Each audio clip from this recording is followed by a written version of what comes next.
in gram is called molar mass. अभी mass of 1 mole substance, 1 mole मतलब how many particles? 6.023 into 10 raised to the power 23 particle. ठीक है, किसमें चाहिए? ग्राम में चाहिए. किसमें चाहिए बेटा? ग्राम में चाहिए. अभी मुझे बताओ, अगर मैं बोलूं कि molar mass of oxygen atom, क्या कहा मैंने?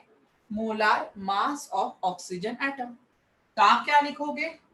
Molar mass of oxygen atom is nothing but mass of 1 mole oxygen atom. लिखोगे इसको? क्या ये बात समझ में आ रही है? Mass of 1 mole oxygen atom. पहले मुझे बताओ ये बात समझ में आई? किसमें लेना? ग्राम में. देखो, molar mass of 1 mole substance. Molar mass of oxygen atom, किसका मास लोगे? Mass of 1 mole oxygen atom. Mass of 1 mole oxygen atom. अभी मुझे बताओ, mass of 1 mole oxygen atom, 1 mole is equal to 6.022 into 23 into 10 raised to power 23 particle. तो क्या मैं इसको लिख सकती हूँ कि mass of 1 oxygen atom into Na. Na मतलब क्या हो रहा है? अवोगाड्रोस नंबर. क्या इसका मीनिंग यही हो रहा है? Mass of 1 mole oxygen atom का मीनिंग क्या यही हो रहा है? Mass of 1 oxygen atom into Na. ठीक है, अभी मुझे बताओ मास ऑफ 1 ऑक्सीजन एटम कितना होगा? हमने निकाला था. मास ऑफ 1 ऑक्सीजन एटम कितना था? अभी तो किया है हमने. Good Gargi, very good.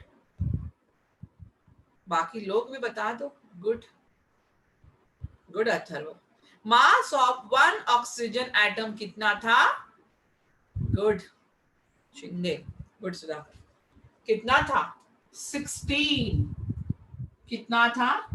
16 AMU. Good Siddhi. Mass of 1 oxygen atom 16 AMU. और यहाँ पे क्या है? Na है. Na मतलब अवोगाड्रोस नंबर. Na मतलब अवोगाड्रोस नंबर. अभी मुझे मोलार मास भाई ग्राम में चाहिए, मुझे AMU में नहीं चाहिए, मुझे ग्राम में चाहिए. तो आपको पता है AMU को ग्राम में कन्वर्ट करना है. तो 1 AMU is equal to 1.66 into 10 raised to the power minus 24 gram is equal to 1 by Na. सही है ना? 1 AMU को ग्राम में कन्वर्ट करना.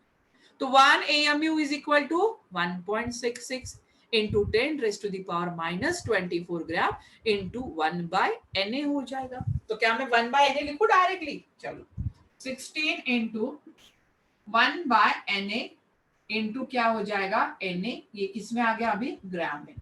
Na के साथ Na कैंसल, तो ये आंसर कितना हो जाएगा? 16 ग्राम हो जाएगा. देखो, molar mass of oxygen atom कितना आ गया? 16 ग्राम आ गया. कितना आ गया? 16 ग्राम. अभी आप बोलोगे मैम 16 तो मास भी था. चलो उसको भी डिस्कस करते हैं. लिख लो इतना.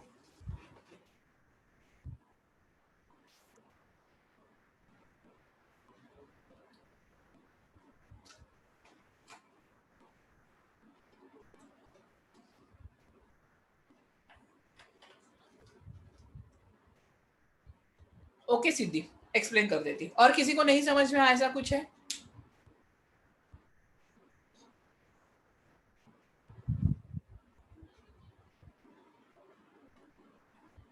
चलो इसको एक्सप्लेन करते हैं. देखो, मोलार मास क्या होता है? पहले मोलार मास की डेफिनेशन याद रखो. Molar mass is mass of 1 mole substance in gram. क्या होता है? Mass of 1 mole substance. एक मोल सब्सटेंस का जो मास रहेगा ग्राम में, उसको हम मोलार मास कहेंगे. तो मैंने कहा molar mass of oxygen atom कितना?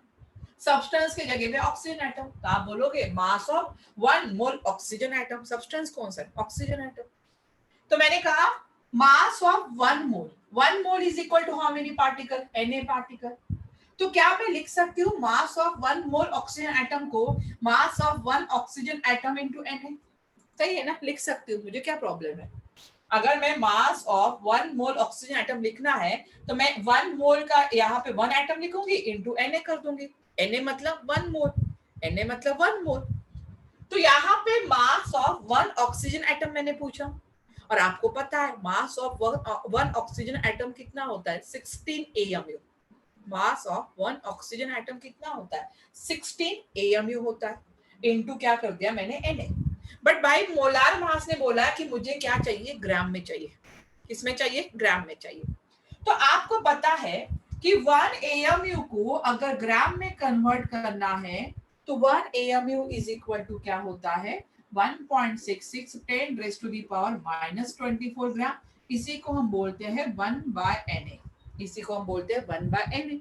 तो आपने क्या कर दिया, AMU को 1/Na कर दिया, कैलकुलेशन इजी करना है ना मुझे। इनटू क्या हो जाएगा, इनटू Na जो पहले से है, Na कैंसिल हो गया, आंसर आ गया 16, यूनिट आ गया ग्राम। ओके सिद्धि, क्लियर हुआ है अभी?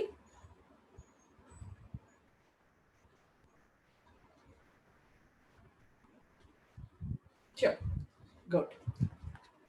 अभी ऊपर खत्म करते हैं। अभी देखो यहाँ पे ऑक्सीजन एटम, यहाँ पे क्या है, ऑक्सीजन एटम। जो ऑक्सीजन लिया था उसके लिए मुझे दो वैल्यू मिली। एक मिला है मुझे 16 AMU, एक क्या मिला हुआ है मुझे, 16 AMU। और दूसरा जो है वो क्या है, 16 ग्राम है। दूसरा क्या है, 16 ग्राम। अभी AMU कब लिखना है और ग्राम कब लिखना है? AMU हम कब लिखेंगे, जब हम बोलेंगे कि मास ऑफ 1 ऑक्सीजन एटम। क्या कहेंगे, मास of 1 oxygen atom. Mass of 1 oxygen atom जब भी मैं कहूं तो वो हमेशा किस में लेना है, AMU में। मास ऑफ 1 ऑक्सीजन एटम में जब भी कहूं वो किस में लेना है, AMU में। और जब भी मैं 16 ग्राम की बात करूं तो ये रहेगा molar mass of oxygen atom. ये क्या होगा, molar mass of oxygen atom. ये क्या होगा बेटा, molar mass of oxygen atom. अभी molar mass of oxygen atom expressed in a gram, that's why this is also called as gram atomic mass। इसी को हम क्या कहेंगे, ग्राम एटॉमिक मास भी कहते हैं। क्या ये बात समझ में आ रही है? रफ कर दो, नीचे वाला रफ कर दो। देख ऑक्सीजन के लिए मैंने कितनी वैल्यू लिखी है, दो वैल्यू लिखी। एक लिखा है 16 AMU, दूसरा लिखा है 16 ग्राम। 16 AMU का मतलब क्या है, जब भी मैं AMU लिखूंगी तब आपको पता होना चाहिए AMU मतलब होता है मास ऑफ 1 ऑक्सीजन एटम। और जब भी मैं ग्राम लिखूं, ग्राम का मतलब होता है molar mass of oxygen atom. Molar mass of oxygen atom हम किस में एक्सप्रेस करते हैं बेटा, ग्राम में। इसीलिए उसको हम ग्राम एटॉमिक मास भी कह सकते हैं। इसीलिए हम उसको क्या कहेंगे, ग्राम एटॉमिक मास भी कहेंगे। क्लियर है, सब समझ में आ रहा है अच्छे से? देखो ये बेसिक है तो ये क्लियर होना चाहिए हमारा। मोलार मास आगे जाके बहुत जगह पे काम में आने ही वाला है, तो अगर ये क्लियर नहीं होगा तो प्रॉब्लम होगी। चलो एक क्वेश्चन देती हूँ मैं, वो करके दिखाओ मुझे थोड़ा सा। मोलार मास को ही क्या कहोगे, ग्राम एटॉमिक मास। बाद में सोचना ही नहीं कि ग्राम एटॉमिक मास कैसे निकालना है, मोलार मास को ही निकाल दो। देखो बेटा क्वेश्चन लिखो।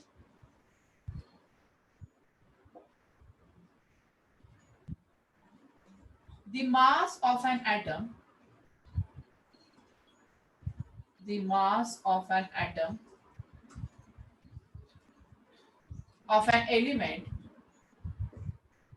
of an element is 6.66 into 10 raised to the power -24 gram. Calculate its molar mass. Calculate its molar mass. चलो कैलकुलेट करो।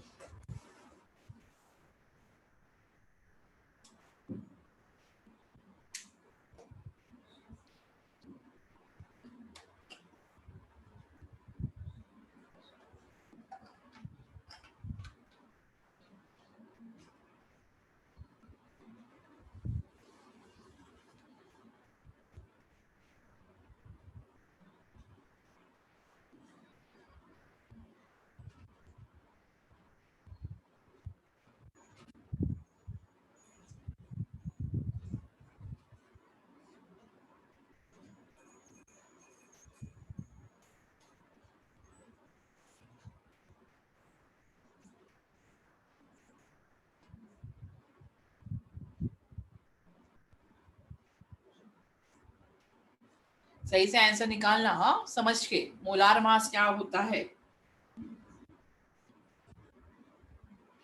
मास ऑफ एन एटम दिया हुआ है, अप्रोक्सीमेट आंसर बताओ।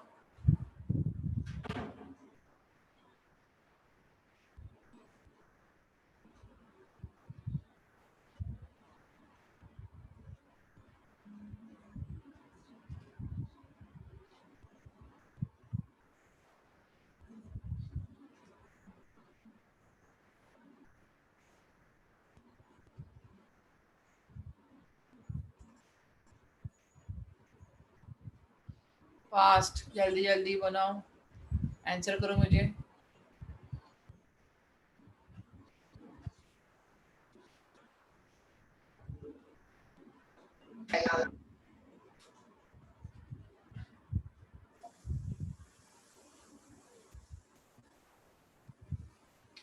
आंसर डालो, आवाज नहीं आ रही है।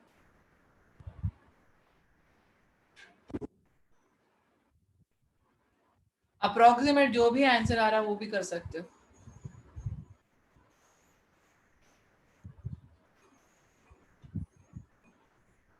संजय आंसर करो, आवाज नहीं आ रही आपको।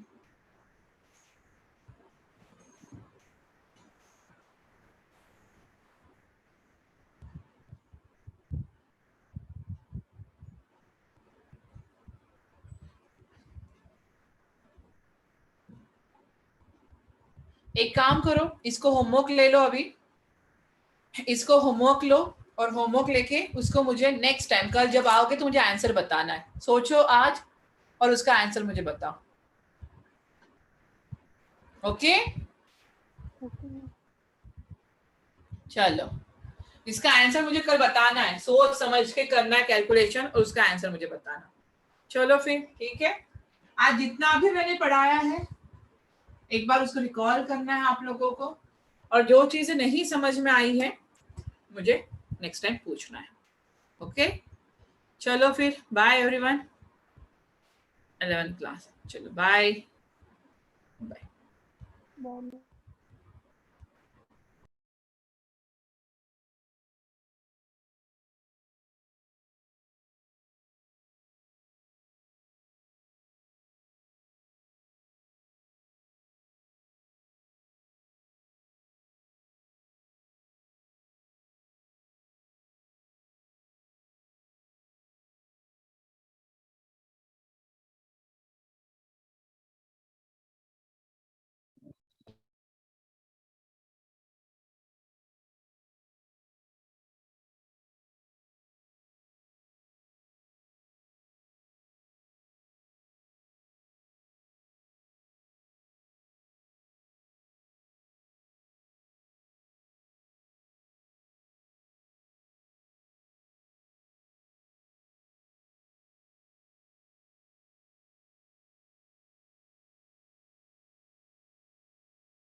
चलो स्टार्ट करें।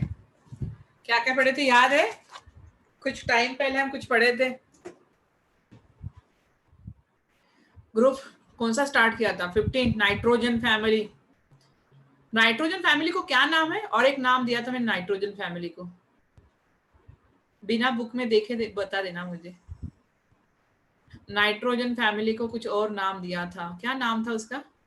गुड सूरज, बुक में देखा होगा, आधे लोगों ने तो बुक में देख ही हुआ होगा कि भाई कहाँ पे ढूंढो ढूंढो ढूंढो, है ना? क्या कहते हैं? Nitrogen is called as pnictogens. सही है, निकोजेंस। ठीक है, गुड साइड। कितने लोगों ने देख के बताया? बहुत सारे लोग हैं, उन्होंने देख के बताया। कुछ ही लोग हो गए, एक दो लोग जिनको पता है कि निकोजेंस कहते हैं। ठीक है, चलो याद रखते जाओ, बट गुड। किसकी बात कर रहे थे हम? ऑक्सीजन। क्या क्या पढ़े थे हम यार, मुझे भी याद नहीं अभी। फिजिकल प्रॉपर्टीज पहला हमने पढ़ा था, इलेक्ट्रॉनिक कॉन्फ़िगरेशन NH2 NP3 होता है, ऑक्सीडेशन स्टेट माइनस। हाँ, तुझे सफोकेशन याद है? अब है नाम नहीं याद है ना तुझे? तुझे नाम नहीं याद है, तुझे सिर्फ सफोकेशन याद है, बस वही याद रख। अरे भाई नाम याद रखना उसका, निकोजेंस। ग्रीक वर्ड्स में सफोकेशन होता है। ठीक है, उसके बाद हमने देखा inert pair effect, atomic radius देखे, आयोनाइजेशन एंथैल्पी, और लास्ट में देखा था शायद इलेक्ट्रोनेगेटिविटी। ठीक है, इलेक्ट्रोनेगेटिविटी। उसके बाद नंबर 6 डालो, डेंसिटी। 6 था ना नंबर शायद, डेंसिटी। अभी डेंसिटी की बात करें, देखो नाइट्रोजन से हम जा रहे हैं बिस्मथ की तरफ। नाइट्रोजन कैसा है? नॉन मेटल है। बिस्मथ कैसा है? मेटल है। तो नॉन मेटल से मेटल की तरफ जा रहे हैं तो मेटालिक कैरेक्टर बढ़ेगा। अगर मेटालिक कैरेक्टर बढ़ रहा है तो मोलार मास क्या होगा? मोलार मास इंक्रीजेस। मोलार मास क्या हो रहा है? इंक्रीजेस। अगर मोलार मास इंक्रीज हो रहा है तो density also increases, because density क्या होता है? डेंसिटी होता है mass by volume. If molar mass increases, density is also increases from top to bottom. From top to bottom. अभी उसके बाद नेक्स्ट है एलोट्रॉपी। अभी बताया था मैंने एलोट्रॉपी क्या होता है, phosphorus, red, white, black phosphorus बताता है allotropy. All the element, all the element except nitrogen and bismuth, except nitrogen भी शो करता है, एक्सेप्ट बिस्मथ लिखो, नाइट्रोजन भी होता है, except bismuth shows allotropy, show allotropy. See, all the element except bismuth show allotropy.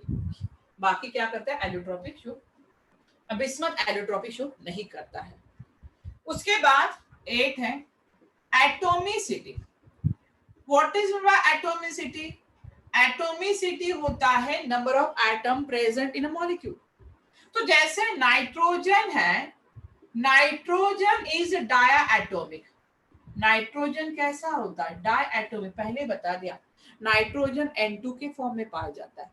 ठीक है, और यहाँ पे जो फॉस्फोरस है वो कैसा होता है, P4 की फॉर्म में होता है। फास्फोरस कैसे रहेंगे, P4 की फॉर्म में रहेगा। और बिस्मथ मोनो एटॉमिक होता है। बिस्मथ कैसे रहेगा, मोनो एटॉमिक रहेगा।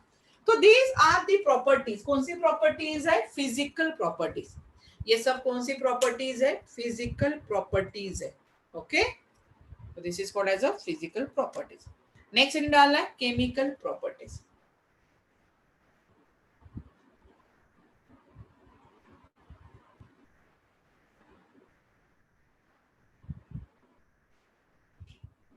the next heading chemical properties।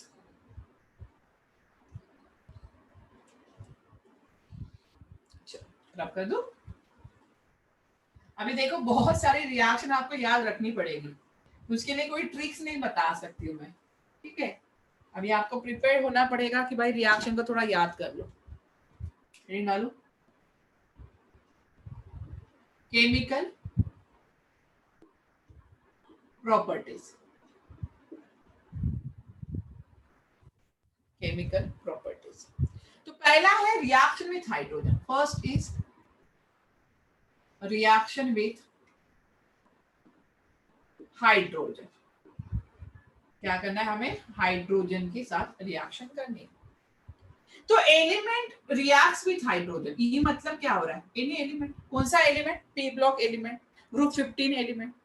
Element reacts with hydrogen, it gives corresponding hydride. ये क्या फॉर्म करता है, हाइड्राइड फॉर्म करता है। यहाँ पे कोई भी हो सकता है, ई मतलब यहाँ पे नाइट्रोजन, फॉस्फोरस, आर्सेनिक, एंटीमनी, यहाँ पे बिस्मथ, कुछ भी हो सकता है, कुछ भी हो सकता है। तो यहाँ पे अगर नाइट्रोजन ले रहे हो तो NH3 फॉर्म कर रहा है, नाइट्रोजन ले रहे हो तो NH3 फॉर्म करेगा। यहाँ पे फॉस्फोरस लोगे तो PH3 होगा, आर्सेनिक लोगे तो AsH3, एंटीमोनी तो SbH3, और यहाँ पे क्या होगा, BrH3, मतलब करस्पॉन्डिंग हाइड्राइड फॉर्म हो रहा है। क्या हो रहा है, करस्पॉन्डिंग। इसकी रिएक्शन देख रहे हैं हाइड्रोजन के साथ, क्या फॉर्म हो रहा है, EH3 type of hydride form हो रहा है। अभी इसमें देखो सब टॉपिक, इसमें हम देखेंगे बॉन्ड लेंथ। इसमें हम क्या लिखेंगे, बॉन्ड लेंथ देखेंगे, ठीक है। किसमें देख रहे हैं, रिएक्शन विथ हाइड्रोजन में, ये वाले इसमें। अगर मैं बॉन्ड लेंथ की बात करूं, इसमें सबसे ज्यादा बॉन्ड लेंथ किसकी रहेगी भाई, देखो नाइट्रोजन से बिस्मथ की तरफ जा रहे हो, जब नाइट्रोजन से बिस्मथ की तरफ जा रहे हो साइज बढ़ रहा है, नाइट्रोजन से बिस्मथ की तरफ जा रहे हो तो साइज बढ़ रहा है। अगर साइज बढ़ेगा तो लेंथ भी क्या करेगी, बढ़ेगी ना, साइज बढ़ रहा है। From top to bottom number of shell increases, atomic radius increases. अगर एटॉमिक रेडियस इंक्रीज हो रहा है तो बॉन्ड लेंथ भी इंक्रीज होगी, मतलब सबसे ज्यादा बॉन्ड लेंथ किसकी रहेगी, BrH3 की। तो NH3 लेस देन क्या होगा, PH3 लेस देन AsH3, यहाँ पे लेस देन SbH3 और लेस देन BrH3 रहेगा। लेस देन क्या रहेगा, BrH3। क्लियर हुआ। Second is bond, second factor हमें पढ़ना है बॉन्ड डिसोसिएशन एनर्जी। क्या पढ़ना है, बॉन्ड डिसोसिएशन एनर्जी। अभी बॉन्ड डिसोसिएशन एनर्जी की बात करेंगे, जितना ज्यादा स्मॉल एटम है, जितना स्मॉल एटम होगा उसको ब्रेक करने के लिए उतनी ही एनर्जी ज्यादा लगेगी, क्योंकि चार्ज एक जगह पे कॉन्सेंट्रेटेड है। यहाँ पे सबसे स्मॉल कौन होता है, नाइट्रोजन होता है। तो नाइट्रोजन को यहाँ पे ब्रेक करने के लिए ज्यादा एनर्जी लगेगी, तो यहाँ पे bond dissociation energy bond length के अपोजिट हो जाएगी। तो यहाँ पे देखो PH3, उसके बाद AsH3, उसके बाद SbH3, और उसके बाद क्या है, बिस्मथ हाइड्राइड, ठीक है, अपोजिट टू बॉन्ड लेंथ। अभी थर्ड हमें पढ़ना है एसिडिक स्ट्रेंथ। थर्ड जो है इसमें सब टॉपिक एसिडिक स्ट्रेंथ। अभी एसिडिक स्ट्रेंथ मतलब क्या है, देखो जितने इजीली हाइड्रोजन रिप्लेस हो जाए, जितने इजीली हाइड्रोजन रिप्लेस हो जाए उतना ही ज्यादा एसिडिक स्ट्रेंथ होगा। क्या ये मानते हो, एसिडिक स्ट्रेंथ मतलब क्या हो रहा है, एसिडिक कैरेक्टर मतलब क्या है कि जितने इजीली हाइड्रोजन निकल जाए, जितने इजीली हाइड्रोजन निकल जाए। अभी नाइट्रोजन मतलब NH3 से हम BrH3 जा रहे हैं, साइज तो बढ़ रहा है, साइज बढ़ेगा तो बॉन्ड लेंथ भी बढ़ेगी। तो यहाँ पे ये बॉन्ड लेंथ बढ़ेगी तो बॉन्ड क्या हो जाएगा बेटा, वीक हो जाएगा। बॉन्ड लेंथ बढ़ रही है, बॉन्ड वीक हो रहा है। अगर बॉन्ड वीक हो रहा है तो यहां से इजीली हाइड्रोजन बाहर निकल जाएगा। मतलब एसिडिक स्ट्रेन क्या हो रही है यहाँ पे, एसिडिक स्ट्रेन क्या हो रही है, एसिडिक स्ट्रेन इंक्रीजेस। यहाँ पे क्या हो रही है, एसिडिक स्ट्रेन इंक्रीज हो रही है। अभी मैं इसका उल्टा भी बोल सकती हूँ, इसका मैं उल्टा भी बोल सकती हूँ कि बेसिक स्ट्रेन, यहाँ पे क्या होगा, basic strength decreases. Basic strength क्या हो रही है, डिक्रीज। अच्छा एसिडिक स्ट्रेंथ बढ़ रही है भाई, तो बेसिक स्ट्रेंथ डिक्रीज हो रही है। मतलब यहाँ पे जो NH3 है वो सबसे ज्यादा बेसिक होगा एज कंपेयर टू PH3। अगर मैंने बेसिक का पूछा तो NH3 सबसे ज्यादा बेसिक है as compare to PH3, as compare to PH3। Clear हुआ है? तीनों पॉइंट में कोई डाउट है? कोई सिंगल डाउट भी होगा तो पूछो मुझे। Any doubt? क्लियर हो रहा है? एसिडिक कैरेक्टर समझ में आया? जितना इजीली हाइड्रोजन निकल जाए उतना ही एसिडिक कैरेक्टर ज्यादा होगा। लेंथ बढ़ेगी, डिस्टेंस डिस्टेंस बढ़ेगा तो अट्रैक्शन कम होगा, अट्रैक्शन कम होगा तो हाइड्रोजन इजीली निकल जाएगा। हाइड्रोजन क्या होगा, इजीली निकल जाएगा। चलो सेकेंड पॉइंट नहीं समझ में आया, बॉन्ड डिसोसिएशन एनर्जी। अभी बॉन्ड को ब्रेक करने के लिए जो एनर्जी लग रही है बॉन्ड डिसोसिएशन एनर्जी होती है। अभी मुझे बताओ साइज बढ़ रहा है, यहाँ पे साइज बढ़ेगा तो डिस्टेंस भी बढ़ेगा। डिस्टेंस बढ़ रहा है तो फोर्स ऑफ अट्रैक्शन क्या हो रहा है, कम हो रहा है। एंड फोर्स ऑफ अट्रैक्शन कम होगा तो बॉन्ड को ब्रेक करने के लिए एनर्जी मुझे कम देनी पड़ेगी। बस साइज छोटा है, बॉन्ड स्ट्रॉन्ग है तो उसको एनर्जी मुझे ज्यादा देनी पड़ेगी। तो सबसे ज्यादा एनर्जी मुझे किसको देनी पड़ेगी, NH3 को। यहाँ पे डिस्टेंस बढ़ रहा है तो एनर्जी कम देनी पड़ेगी। ओके आलोक, और किसी को कोई पॉइंट नहीं समझ में आया?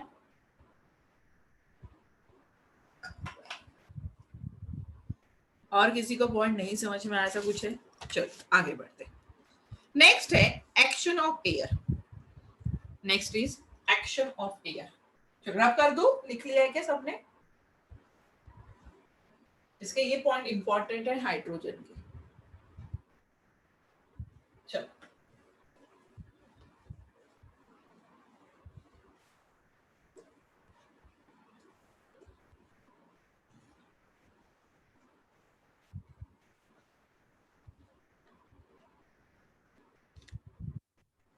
नेक्स्ट है सेकेंड, एक्शन ऑफ एयर।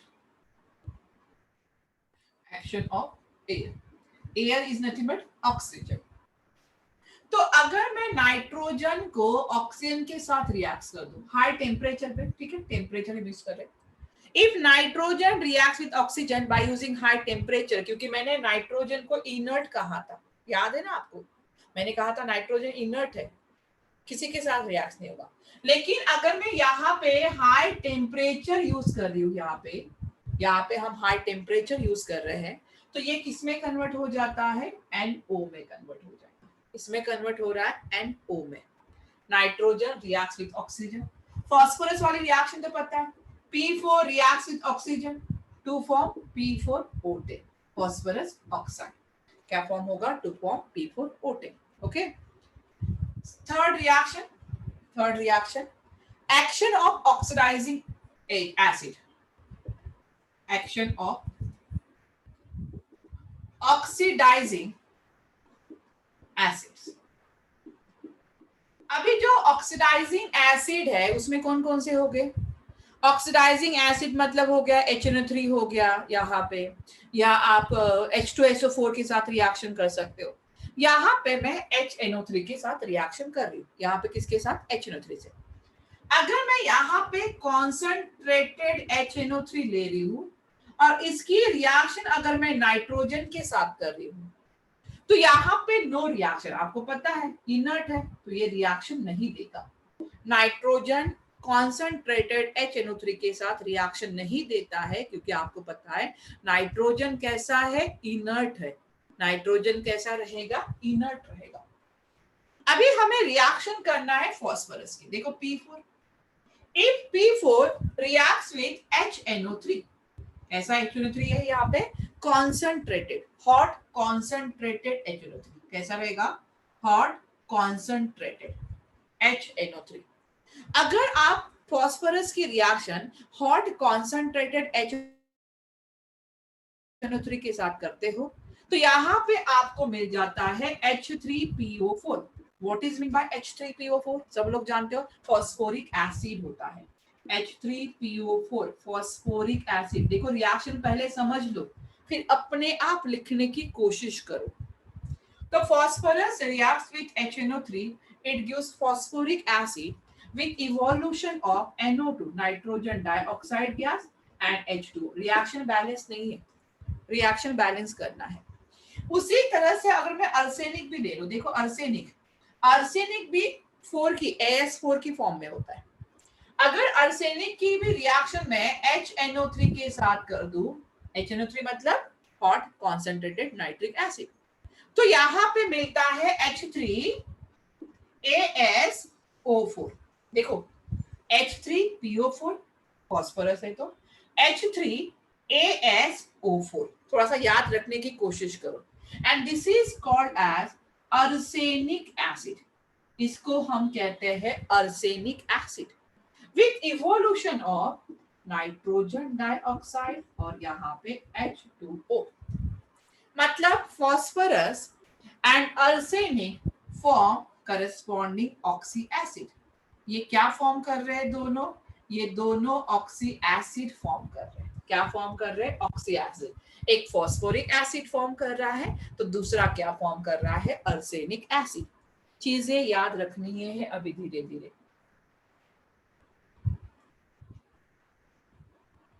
चलो लिखो, लिखो मतलब करो जल्दी से।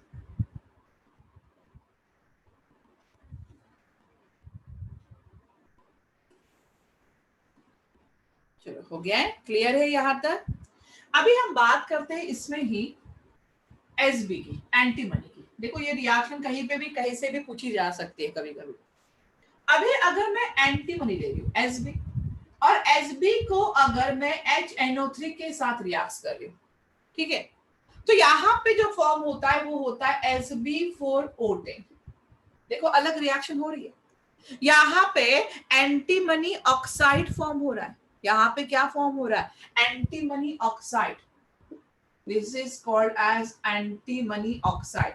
मतलब ये ऑक्सी एसिड फॉर्म नहीं कर रहा है, ये क्या फॉर्म कर रहा है, एंटीमनी ऑक्साइड फॉर्म कर रहा है विथ इवोल्यूशन ऑफ NO2 और इसके साथ क्या निकलेगा, H2। रिएक्शन बैलेंस नहीं है, रिएक्शन बैलेंस करना है। लेकिन अगर मैं बिस्मथ की बात करूं और बिस्मथ अगर HNO3 के साथ रिएक्ट हो रहा है तो ये हमेशा नाइट्रेट फॉर्म करता है, bismuth nitrate, BiNO3/3, BiNO3/3 with evolution of H2O। किसके साथ, with H2O। This is called as bismuth nitrate. फिर से रिएक्शन देखो एक बार, सब रिएक्शन बैलेंस करना है, अभी बैलेंसिंग नहीं पढ़ाऊंगी। देखो आप कोई भी ऑक्सीडाइजिंग एसिड ले सकते हो, मैंने HNO3 लिया हुआ, आप H2SO4 भी ले सकते हो, कोई प्रॉब्लम नहीं है। अगर मैं HNO3 के साथ रिएक्ट करूं तो phosphorus and arsenic oxy acid form कर रहा है। जहां पे फॉस्फोरस फॉस्फोरिक एसिड फॉर्म करता है, अर्सेनिक अर्सेनिक एसिड फॉर्म कर रहा है। बट जो एंटीमनी है वो एंटीमनी ऑक्साइड फॉर्म करता है और बिस्मथ हमेशा क्या फॉर्म करेगा, नाइट्रेट फॉर्म करेगा। क्लियर हुआ, ये याद रखनी है, इसके लिए कोई ट्रिक्स नहीं अभी, ये चीजें याद रखनी है। पढ़ते जाओ, रिएक्शन लिख के देखो और याद करते जाओ।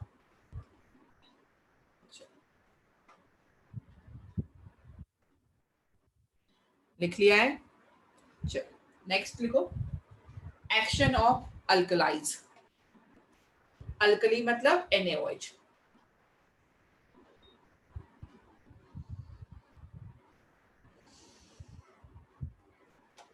रख कर दो, लिख लिया है हमने, समझ में आया?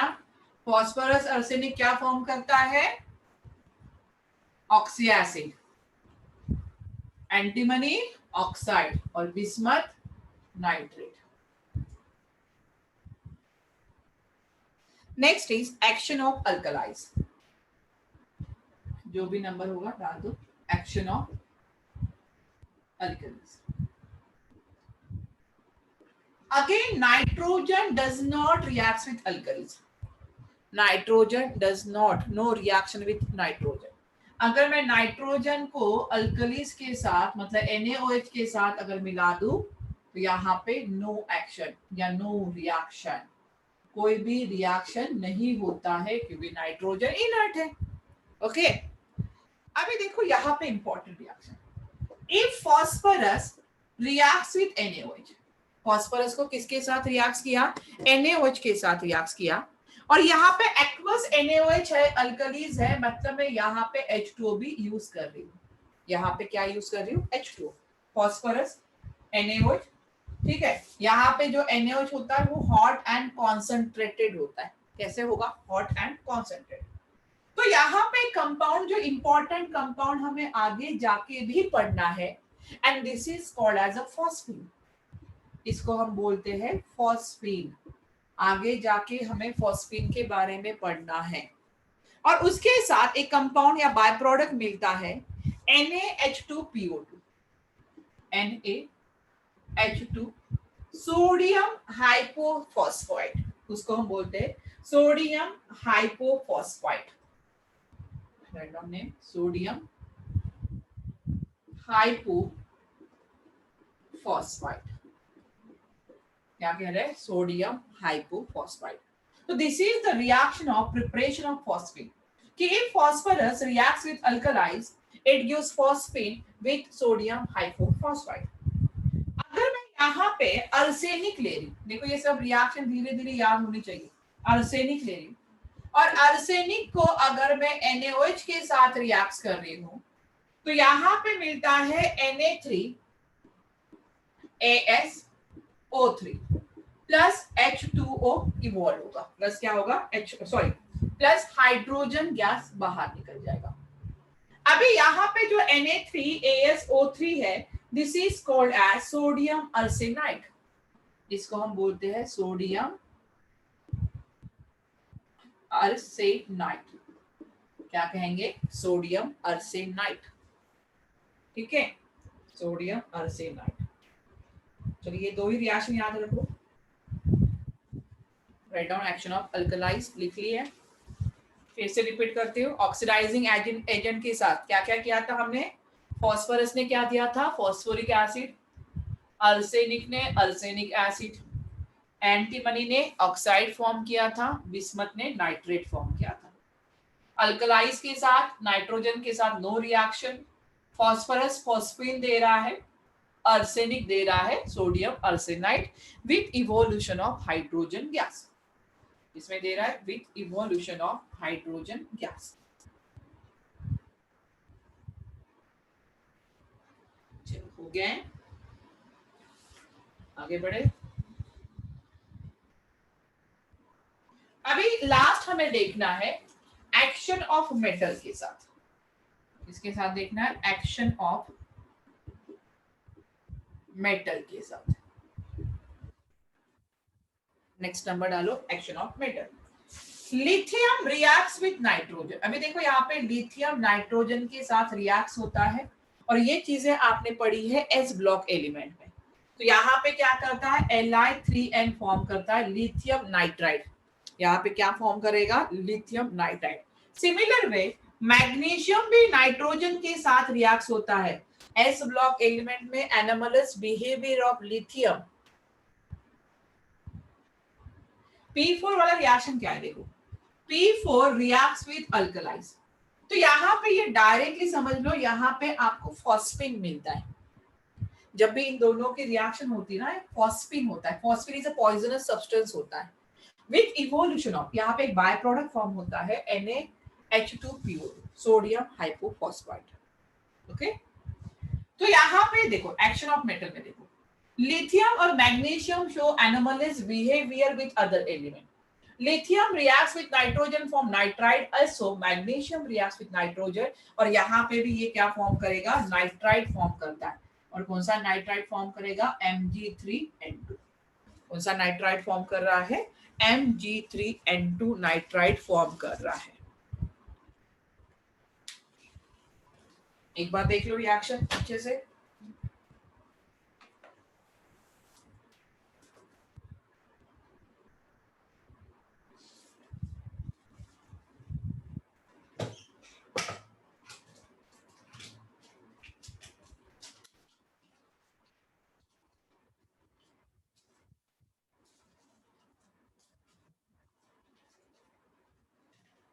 यहाँ तक किसी को प्रॉब्लम है?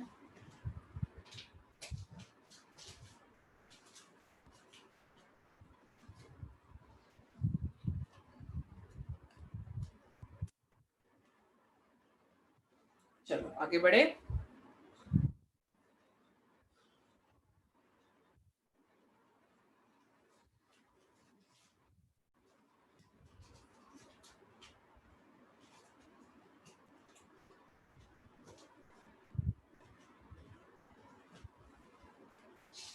चलो नेक्स्ट डालो।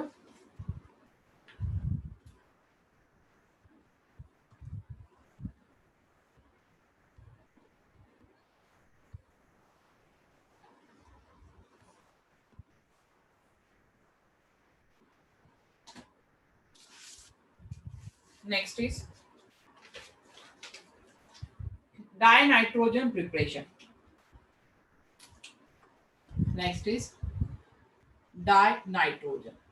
नाइट्रोजन के अलग अलग कंपाउंड होते हैं, तो पहले हम पढ़ेंगे डाइनाइट्रोजन। इसके बारे में पढ़ रहे हैं, डाइनाइट्रोजन के बारे में पढ़ेंगे। एक बार जेई में डायरेक्टली डाइनाइट्रोजन की प्रिपरेशन पूछ ली थी। जेई ने एक बार डाइनाइट्रोजन की डायरेक्टली प्रिपरेशन पूछ ली थी। पहला, first is commercial method. First is commercial method. इसकी क्या देखना हमें, preparation. Preparation of dinitrogen.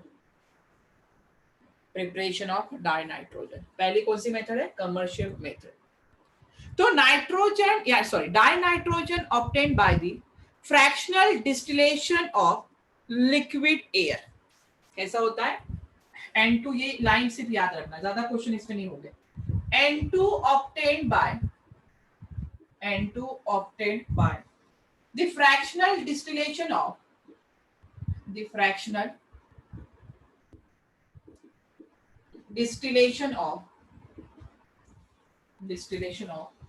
Liquid air. अगर लिक्विड एयर का फ्रैक्शनल डिस्टिलेशन किया जाए तो वहां से हमें क्या मिलेगी। हाँ नितिन, वो लिख के देती हूँ मैं आपको, प्रॉपरली लिख के दूंगी वो प्रॉपर्टी, सब मिलेगा आपको, उसको प्रॉपर हर पॉइंट्स में आपको लिख के दूंगी। तो कमर्शियल मेथड क्या है कि N2 obtained by the fractional distillation of liquid air। Second method जो आती है लैब मेथड। सेकेंड मेथड जो होगी lab method. How will you prepare dinitrogen in the lab? How will you prepare dinitrogen in a lab? अभी lab में अगर हमें dinitrogen prepare करना है तो हम प्रिपेयर करते हैं बाय यूजिंग अमोनियम क्लोराइड। तो NH4Cl reacts with NaNO2। किसके साथ, NH4Cl reacts with NaNO2 मतलब सोडियम नाइट्राइड के साथ। तो यहाँ पे देखो, यहाँ पे फॉर्म होता है N2 plus evolution of H2O, और यहाँ पे क्या आ जाएगा NaCl। देखो यहाँ से Cl, यहाँ से NaCl हो गया। नाइट्रोजन, यहाँ पे नाइट्रोजन है और जो ऑक्सीजन है यहाँ पे, और यहाँ पे हाइड्रोजन है, तो यहाँ पे क्या निकल जाएगा H2O। H2 दिख रहा है यहाँ पे, कितना H2 हो जाएगा, यहाँ पे टोटल 2H2 कर देना। यहाँ पे कितना, तो when ammonium chloride reacts with sodium nitrate it form dinitrogen. हमें क्या फॉर्म करना है, डाइनाइट्रोजन फॉर्म करना है। ठीक है, N2 डाई नाइट्रोजन, किससे? अमोनियम क्लोराइड से। किससे फॉर्म कर रहे हैं ये? हम अमोनियम क्लोराइड से फॉर्म कर रहे हैं विथ सोडियम नाइट्रेट। ठीक है, अभी सेकेंड जो थर्ड जो मेथड है, थर्ड होगी ना, थर्ड, फ्रॉम अमोनियम डाइक्रोमेट। ये सब रिएक्शन याद करनी है। फ्रॉम अमोनियम डाइक्रोमेट, किससे रिएक्शन करनी है? फ्रॉम अमोनियम डाइक्रोमेट से। अभी अमोनियम डाइक्रोमेट का पहले फॉर्मूला तो पता होना चाहिए, क्या होता है? NH4/2 अमोनियम डाइक्रोमेट है, तो Cr2O7 रहेगा। Cr2O7 2 माइनस होता है, तो NH4/2 Cr2O7 2 माइनस। अगर मैं अमोनियम डाइक्रोमेट को हीट कर दूं, अगर हम अमोनियम डाइक्रोमेट को हीट कर दें, तो अमोनियम डाइक्रोमेट को हीट करने के बाद यहाँ पे फॉर्म होता है N2 प्लस H2 और यहाँ पे होगा क्रोमिक ऑक्साइड Cr2O3 फॉर्म होगा। क्या होगा? Cr2O3 फॉर्म होगा। चलो पहले लिख लो रिएक्शन इतनी। पहली कौन सी मेथड है? First method is commercial method, N2 obtained by the fractional distillation of liquid air. Second is lab method and third is from ammonium dichromate. आप लिखो तब तक, 2 मिनट में आई।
चलो डन हो गया।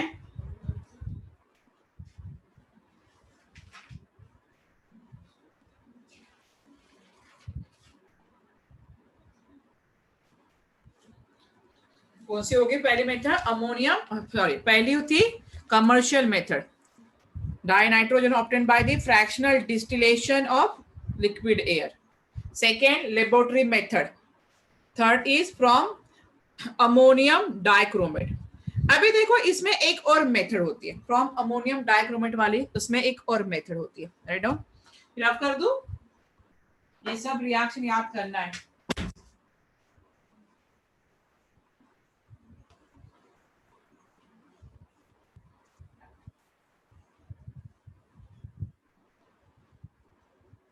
अभी फ्रॉम अमोनियम डाइक्रोमेट के बाद एक रिएक्शन है फ्रॉम ब्लीचिंग पाउडर से।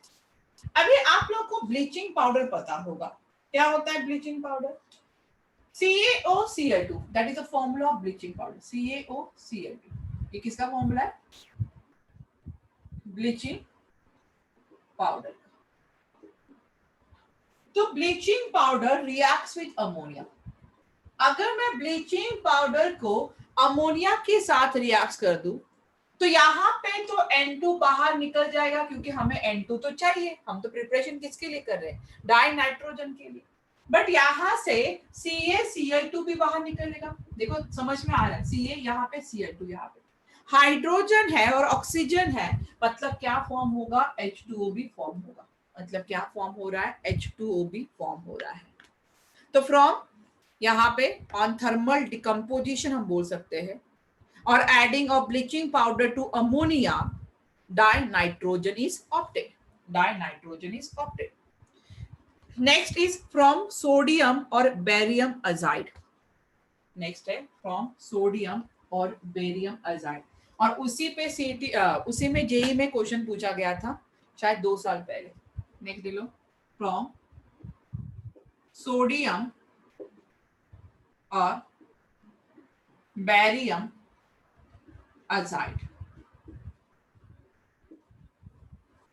अभी फ्रॉम सोडियम और barium azide, by the thermal decomposition of sodium and barium azide, dinitrogen is obtained in the pure form। देखो ये स्टेटमेंट देखो मैंने क्या बोला, प्योर फॉर्म। देखो बेरियम अजाइड मतलब क्या होगा, BaN3 BaN3/2, BaN3/2 is called as barium azide होता है। ये क्या होता है, this is called as a barium azide. अगर बेरियम अजाइड को थर्मल डिकम्पोजिशन कर दे, मतलब हीट कर दे, तो यहां से बेरियम जो मेटल फॉर्म में है और यहां से N2 बाहर निकल जाएगा, यहां से N2 बाहर निकल जाएगा। देखो इसके साथ कोई बाय प्रोडक्ट है, नाइट्रोजन गैसेस फॉर्म में बाहर निकल गया, ये तो मेटेलिक फॉर्म में है, ये भी बाहर निकल जाएगा। उसी तरह से अगर मैं सोडियम अजाइड ले रही हूँ NaN3, अगर इसको भी हीट करूंगी तो यहाँ पे क्या मिलेगा, 2Na और यहाँ पे N2 मिलेगा, यहाँ पे क्या मिलेगा, N2 मिलेगा। ठीक है, तो यहाँ पे ये जो मेथड है, which of the following method in which dinitrogen is obtained in a pure form, ये क्वेश्चन था जेई का कि which of the following method in which dinitrogen is obtained in a pure form, ये question JEE ने पूछा था। 4 method दी थी। पहली मेथड थी फ्रॉम अमोनियम डाइक्रोमेट से, उसके बाद थी ब्लीचिंग एक्शन वाली रिएक्शन, एक लैब मेथड दी थी और एक ये मेथड दी थी। एक स्टेटमेंट लिखो, ये रिएक्शन लिख लो दोनों पहले और उसके बाद स्टेटमेंट लिखो।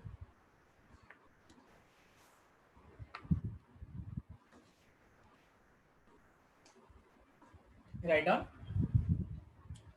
by the thermal decomposition of, लिखो statement, by the thermal decomposition of sodium and barium azide, sodium and barium azide, dinitrogen obtained, dinitrogen obtained is in the pure form, dinitrogen is obtained is in the pure form। Pure में underline कर लो, which of the following method is obtained pure form, nitrogen, that is from barium and sodium azide। कौन सी method थी, barium and sodium azide. तो पहली method कौन सी है, कमर्शियल मेथड है। सेकेंड मेथड कौन सी है, लेबोरेटरी मेथड रहेगी। What happen in laboratory method कि ammonium chloride reacts with sodium nitrite, NH4Cl reacts with NaNO2, it gives N2H2O plus NaCl। Then from ammonium dichromate, NH4/2 Cr2O7, it gives N2 plus H2O plus Cr2O3। ठीक है, और यहाँ पे bleaching action वाली CaOCl2 plus NH3, it gives CaCl2 plus H2O plus N2। And last reaction है from sodium and barium azide. ठीक है, चलो नेक्स्ट डालो, प्रॉपर्टीज ऑफ डाइनाइट्रोजन। जिस तरह से मैं पढ़ा रही हूँ उसी तरह से प्रैक्टिस करना रिएक्शन की, जितना मैं पढ़ा रही हूँ उतना आपका क्लियर होना चाहिए। ठीक है, अगर आप ऐसे ही नहीं पढ़ोगे और ऐसे ही रखोगे तो कोई मतलब नहीं है। नेक्स्ट डालो, प्रॉपर्टीज ऑफ डाइनाइट्रोजन।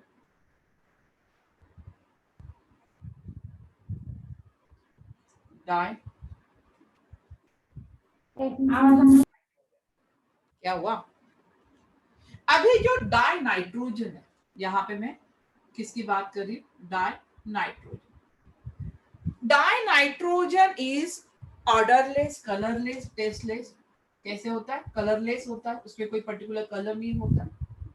ऑर्डरलेस, यहाँ पे कोई स्मेल नहीं होता, एंड टेस्टलेस, कोई टेस्ट भी नहीं होता। तो die nitrogen is colourless, odourless, tasteless and chemically inert and chemically inert and non-toxic gas। ये टॉक्सिक भी नहीं है, नहीं तो एटमॉस्फेयर में इतना ज्यादा प्रेजेंट है, हमें कुछ प्रॉब्लम हो रही है क्या, नहीं, नॉन टॉक्सिक गैस आएगा।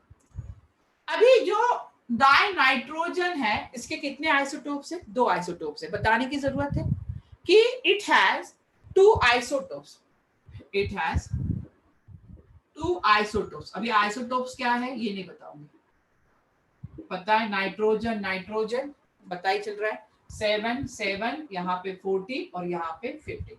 मतलब नाइट्रोजन 14 के फॉर्म में भी पाया जाता है और 15 के फॉर्म में भी पाया जाता है। It is slightly soluble in water. It is slightly soluble in water. किसमें सोल्युबल है? It is slightly soluble in water. ठीक है, नेक्स्ट, डाइनाइट्रोजन हैज, मतलब N2 लिखो अभी, N2 has low freezing point और लो बॉइलिंग पॉइंट। इसका freezing point बहुत ज्यादा कम होता है, आपको पता है। नाइट्रोजन, डाइनाइट्रोजन मतलब N2 has a low freezing point, around ये होता है 195.3 केल्विन। ये अराउंड होता है 195.3 केल्विन। आप डिग्री सेल्सियस में करके देखो कितना फ्रीजिंग पॉइंट होगा। तो dinitrogen has low freezing point and low boiling point and low boiling point. इसका फ्रीजिंग पॉइंट भी कम होता है, बॉइलिंग पॉइंट भी कम होगा। ये तो केमिकली इनर्ट है, सबको ही पता है।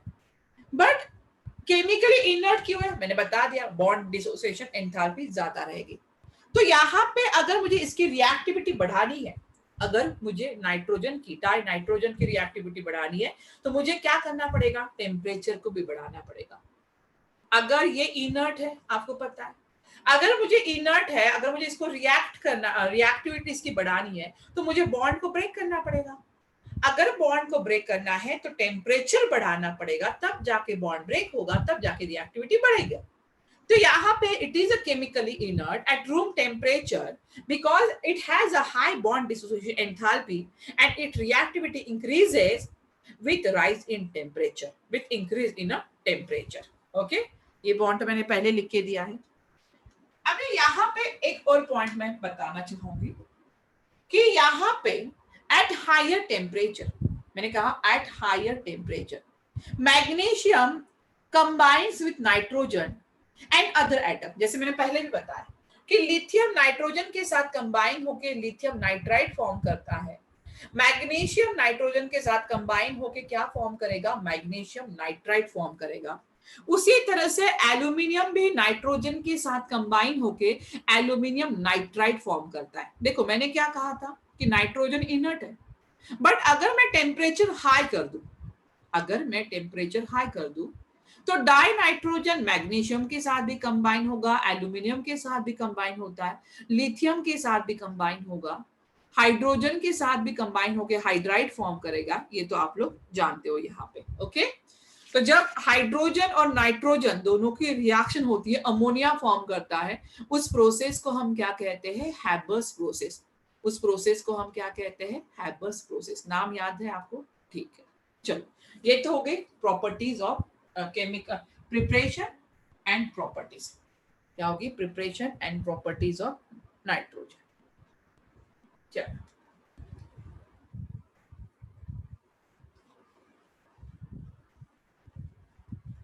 नेक्स्ट हम देखते हैं एनोमलस बिहेवियर ऑफ नाइट्रोजन। इसका लास्ट टॉपिक रहेगा डाई नाइट्रोजन का, anomalous behaviour of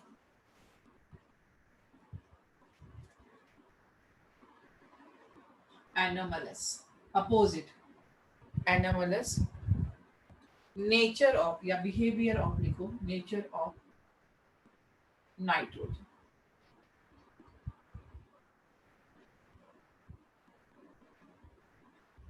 anomalous nature of nitrogen. एक एक पॉइंट बताती हूँ, आप लिखते जाना, बहुत सारे पॉइंट है वैसे। ठीक है, कुछ पॉइंट मैंने बताए हैं, कुछ पॉइंट नहीं बताए होंगे तो बताती हूँ। राइट डाउन, लिखते जाओ, बहुत सारे पॉइंट है, आराम से लिखते जाओ। लिखो, nitrogen differ from the, nitrogen differ from the other element. धीरे धीरे बता रही हूँ, फिर से मत पूछना, ठीक है? इतना धीरे बताने के बाद अगर पूछोगे तो फिर फास्ट जाना ही अच्छा है मेरे लिए। Write down, nitrogen differ from the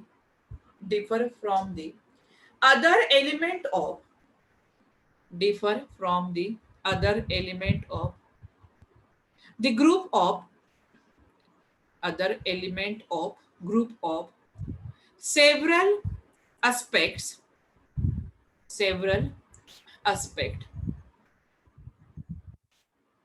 The anomalous behavior of nitrogen is due to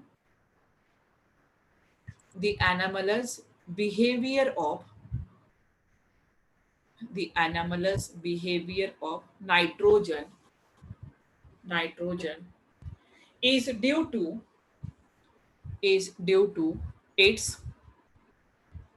its first small size small size high ionization enthalpy. Second, high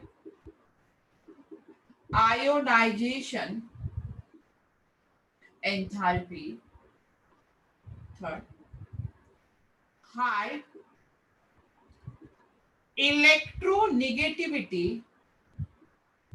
High electronegativity and and absence of and absence of vacant d orbital. Absence of vacant d orbital. मतलब यहाँ पे जो anomalous behaviour दिखा रहा है वो क्यों दिखा रहा है एनोमलस बिहेवियर? क्योंकि जो नाइट्रोजन का साइज है बहुत छोटा होता है, आयोनाइजेशन एंथैल्पी हाई रहेगी, इलेक्ट्रोनेगेटिविटी ज्यादा है, आप लोग जानते हो, और उसमें मैंने एक पॉइंट और बताया था, absence of vacant D orbital, उसमें वैकेंट डी ऑर्बिटल प्रेजेंट नहीं होते हैं, इसीलिए वो एनोमलस बिहेवियर शो करता है विद अदर एटम. लिखो नेक्स्ट लाइन में, लिखो the main points of difference between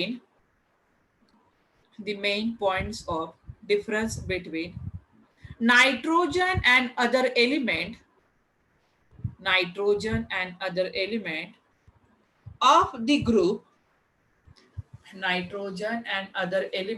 of the group are as follows.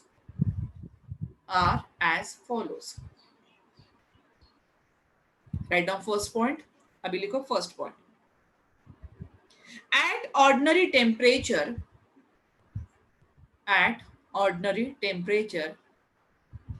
nitrogen is a gas.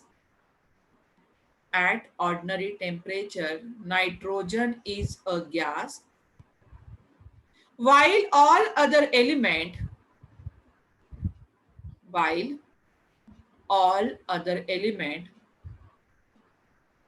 of the group are solid. Nitrogen किस फॉर्म में? Gas की form में है, बाकी सब सॉलिड के फॉर्म में.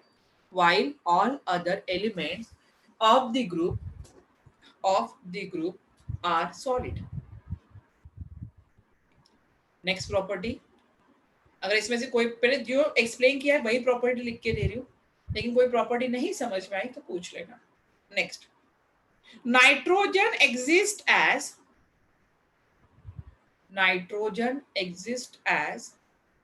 diatomic molecule. Nitrogen exists as diatomic molecule, while phosphorus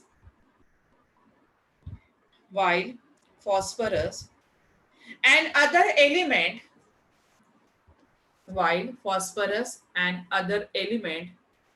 exist as tetraatomic. और बताया था मैंने, exist as tetraatomic except bismuth monoatomic होता है, except bismuth.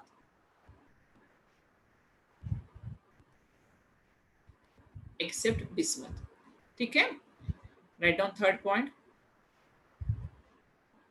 Due to small size, right down third, due to small size and high electronegativity, due to small size and high electronegativity, electronegativity. Nitrogen is the only element. Nitrogen is the only element of the group. Nitrogen is the only element of the group which can form hydrogen bonds, which can form hydrogen bonds in its hydride compound, in its hydride compounds. Other element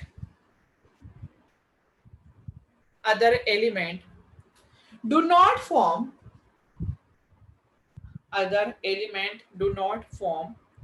hydrogen bonding. Other element do not form hydrogen bonding in their hydride compound, in their hydride compound. Next point. Nitrogen has a tendency. Next point लिखना है. Nitrogen has a tendency to form. Nitrogen has a tendency to form p-pi multiple bonds. Nitrogen has a tendency to form p-pi multiple bond. Other element of the group do not form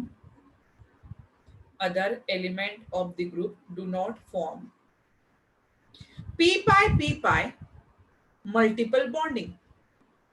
P-pi multiple bonding. Instead,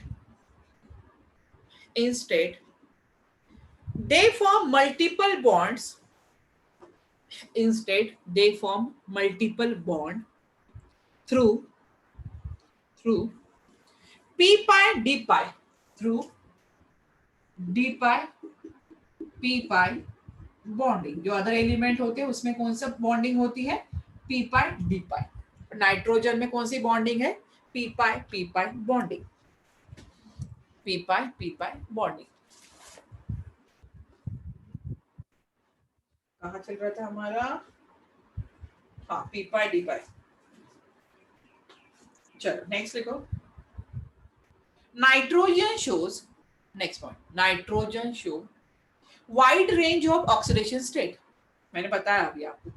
nitrogen shows wide range of oxidation state, that is from -3 to +5. बताया था मैंने. Nitrogen shows wide range of oxidation state from -3 to +5. The other element of the group show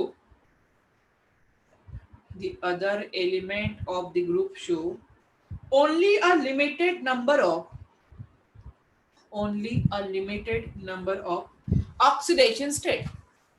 Only a limited number of oxidation state.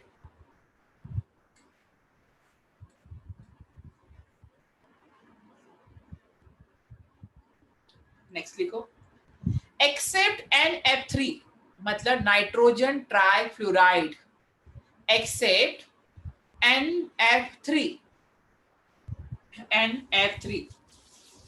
The trihalide of nitrogen,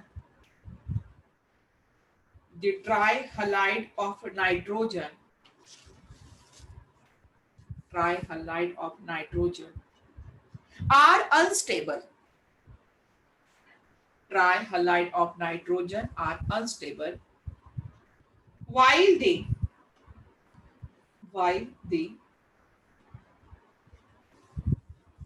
trihalide of all other element, while the trihalides of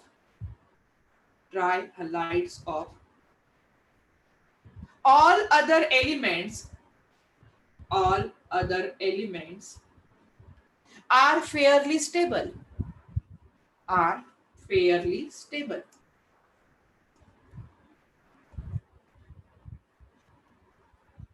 Next point. Nitrogen does not form pentahalide, ये भी बताया था मैंने. Nitrogen does not form pentahalide. Nitrogen does not form pentahalide. While all other element of the group, while all other elements of the group form pentahalides. While all other elements of the group form pentahalide.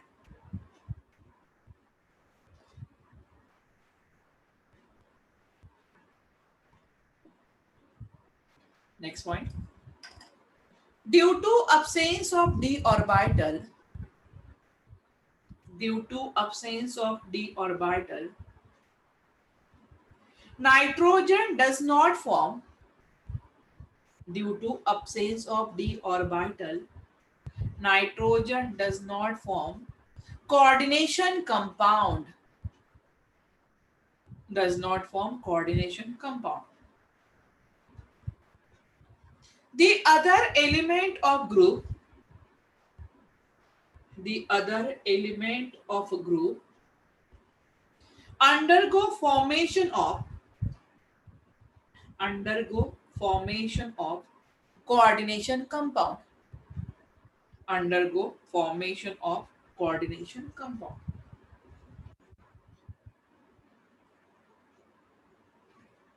चलो आगे बढ़े.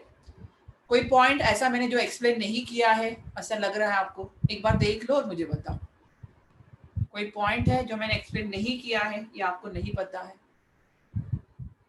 यही है anomalous behaviour. Ma'am point third एक बार बता दो ना. कौन सा point? Ma'am point third. Third point क्या था? थर्ड पॉइंट एक बार पढ़ के दिखा. Due to small size and high electronegativity, nitrogen is the only element of the group which can form hydrogen bonds in its hydride compound. Yes. अभी मुझे बता hydrogen bonding क्या होता है? हाइड्रोजन बॉन्डिंग होता है positively charge hydrogen atom, positively charge hydrogen and negatively charge other atom. Negatively charge में देखो FON फोन आता है. अभी इसमें नाइट्रोजन फैमिली का सिर्फ नाइट्रोजन आ रहा है, तो वही तो हाइड्रोजन बॉन्डिंग बनाएगा. और क्या बनाएगा? NH3. बाकी कौन से एलिमेंट है? इलेक्ट्रोनेगेटिव एटम चाहिए, तो एक तो फ्लोरीन बनाता है, ऑक्सीजन बनाता है, नाइट्रोजन बनाता है. बाकी तो कोई एटम हाइड्रोजन बॉन्डिंग फॉर्म नहीं करेगा. ओके. Yes ma'am. चलो आगे बढ़ते हैं. नेक्स्ट डालो कंपाउंड्स ऑफ नाइट्रोजन. मैम आज नाइट्रोजन ही पढ़ना है क्या? क्यों? आज पूरा नाइट्रोजन ही है भाई. बहुत पी ब्लॉक बहुत बड़ा चैप्टर है और बहुत ही ज्यादा केमिकल रिएक्शन है. लास्ट पॉइंट क्या था? Due to absence of.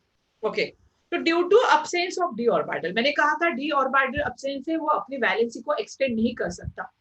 तो वैलेंसी को एक्सटेंड नहीं करेगा तो वो कोऑर्डिनेशन कंपाउंड नहीं फॉर्म करेगा. कोऑर्डिनेशन कंपाउंड करके साक्षी एक चैप्टर आएगा, उसमें मैं बताऊंगी. जो मेटल होता है generally metal coordinate compound form करते हैं, बट ये नाइट्रोजन कोऑर्डिनेट कंपाउंड फॉर्म नहीं करता है. बाकी भी होते हैं पर इसकी वैलेंसी ज्यादा एक्सटेंड नहीं कर सकता ये, तो ये कोऑर्डिनेशन कंपाउंड में पार्टिसिपेट नहीं करता है. ठीक है, ये हम चैप्टर पढ़ेंगे कोऑर्डिनेशन कंपाउंड में. आज पूरा नाइट्रोजन ही पढ़ना है. नाइट्रोजन की कंपाउंड पढ़ने हैं. अभी नाइट्रोजन के अलग अलग कंपाउंड होते हैं. पहला कंपाउंड कौन सा रहेगा? अमोनिया. देखते जाओ, इसलिए मैं बोल रही कि जबकि रिएक्शन तभी करना, नहीं तो बहुत सारी रिएक्शन एक साथ आ जाएगी, फिर चीजें हाथ से निकल जाएंगी धीरे धीरे. चलो हेडिंग डालो कंपाउंड्स ऑफ नाइट्रोजन. अभी कंपाउंड्स ऑफ नाइट्रोजन में देखो नाइट्रोजन कौन कौन से कंपाउंड बनाता है. नाइट्रोजन पहला जो कंपाउंड रहेगा हमें जो पढ़ना है अमोनिया के बारे में पढ़ना है. फर्स्ट हमें पढ़ना है अमोनिया के बारे में. सेकंड जो पढ़ना है नाइट्रिक एसिड के बारे में. नाइट्रिक एसिड कैसे प्रिपेयर होगा, उसकी फिजिकल प्रॉपर्टीज क्या रहेगी, उसकी केमिकल प्रॉपर्टीज क्या रहेगी. यस साइड फॉस्फोरस भी पढ़ना है. ठीक है, और इसके बाद सबसे इंपॉर्टेंट जो क्वेश्चन आते हैं ऑक्साइड ऑफ नाइट्रोजन से। ऑक्साइड ऑफ नाइट्रोजन में उसके सब ऑक्साइड आपको याद रखना है, नाइट्रोजन के उसकी ऑक्सीडेशन स्टेट याद रखनी है, बहुत सारी चीजें करनी है आपको। तो पहला हेडिंग डालो अमोनिया, फर्स्ट हेडिंग अमोनिया। अभी से हार नहीं मानना है, दिल्ली बहुत दूर है भाई अभी तो, ठीक है। तो चलो पहले अमोनिया की हम प्रिपरेशन देख लेते हैं। पहले हम अमोनिया की क्या करेंगे, प्रिपरेशन। तो प्रिपरेशन ऑफ अमोनिया में पहला है लैब मेथड। देखो कभी कभी क्वेश्चन आता है how will you prepare ammonia in lab. Lab method अलग है, कमर्शियल मेथड अलग है, सब मेथड अलग अलग है। तो अगर मैं लैब मेथड की बात करूं तो इन लैब मेथड में अमोनियम क्लोराइड NH4Cl क्या होता है, ammonium chloride reacts with alkali, और यहाँ पे मैं जो अल्कली ले रही हूँ कैल्शियम हाइड्रोक्साइड ले रही हूँ, ये क्या है, ammonium chloride, ammonium chloride, and this is called as calcium hydroxide, इसको हम अल्कलीज भी बोलते हैं। तो जब ammonium chloride and calcium hydroxide react होंगे, देखो रिएक्शन देख के समझ में आ रहा है, CaCl2 बाहर निकलेगा, सर ठीक है, यहाँ से ऑक्सीजन है, हाइड्रोजन है, तो H2O भी बाहर निकलेगा, और बचा क्या है हमारा बेचारा NH3 बचा हुआ। तो क्या निकला है यहाँ पे, पहले CaCl2, उसके बाद NH3, उसके बाद H2। रिएक्शन बैलेंस नहीं है, हाँ, रिएक्शन को बैलेंस करना आना चाहिए आपको। Second method is manufacturing method, और जो सबको पता है, कमर्शियल मेथड भी बोल सकते हो, या इसी को आप मैन्युफैक्चरिंग मेथड भी बोल सकते हो, इसी को कमर्शियल मेथड भी बोलोगे तो कोई प्रॉब्लम नहीं है। तो how will you prepare ammonia commercially, how will you prepare ammonia commercially, and this process is called as Haber's process. इस प्रोसेस को हम बोलते हैं हैबर्स प्रोसेस। तो by using Haber's process we prepare ammonia. कौन सी होगी हैबर्स प्रोसेस, देखो कि N2 reacts with H2 in the presence of Fe as a catalyst, it gives NH3। Fe क्या होगा, यहाँ पे कैटलिस्ट है, it gives NH3। तो पहली लैब मेथड और सेकंड कौन सी मेथड है, कमर्शियल प्रिपरेशन है, ऊपर का रख कर दूं, उसके बाद है कमर्शियल प्रिपरेशन।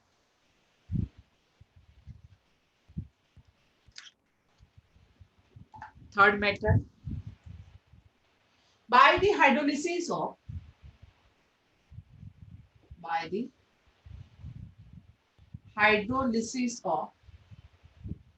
Calcium cyanamide. अभी इसका फॉर्मूला पता होना चाहिए, कैल्शियम साइनामाइड। कैल्शियम साइनामाइड होता है CaCl, ठीक है, CaCl2, ये कैल्शियम साइनामाइड होता है CaCl2। तो पहले तो आपको कैल्शियम साइनामाइड प्रिपेयर करना है, कैसे करोगे, देखो calcium carbide CaC2 reacts with nitrogen, ये क्या है, कैल्शियम कार्बाइड। अगर मैं कैल्शियम कार्बाइड की रिएक्शन नाइट्रोजन के साथ कर दूं तो मुझे क्या मिलेगा, मुझे मिलेगा CaCl2, कैल्शियम साइनामाइड, और यहां से कार्बन बाहर निकल जाएगा, यहां से कार्बन बाहर निकलता है। चलिए रब कर दो थोड़ा सा,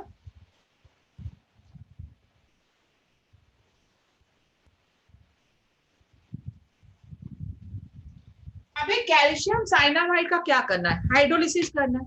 हाइड्रोलिसिस मतलब किसके साथ रिएक्शन, वाटर के साथ।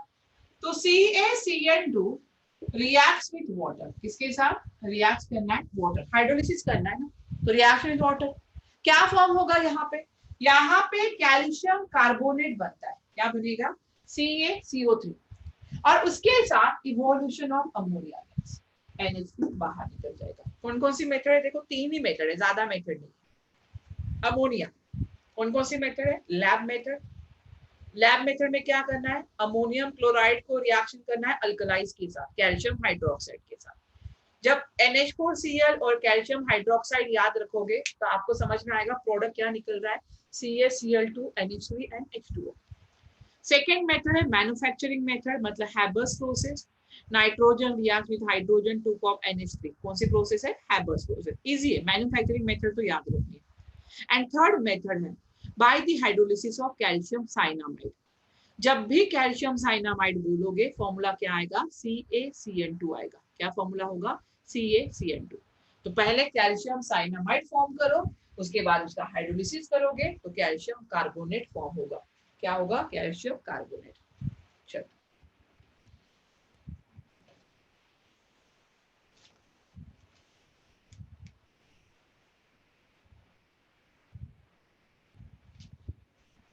नेक्स्ट लिखो, physical properties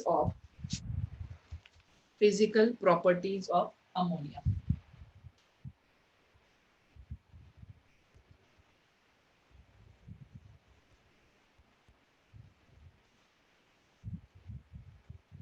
next is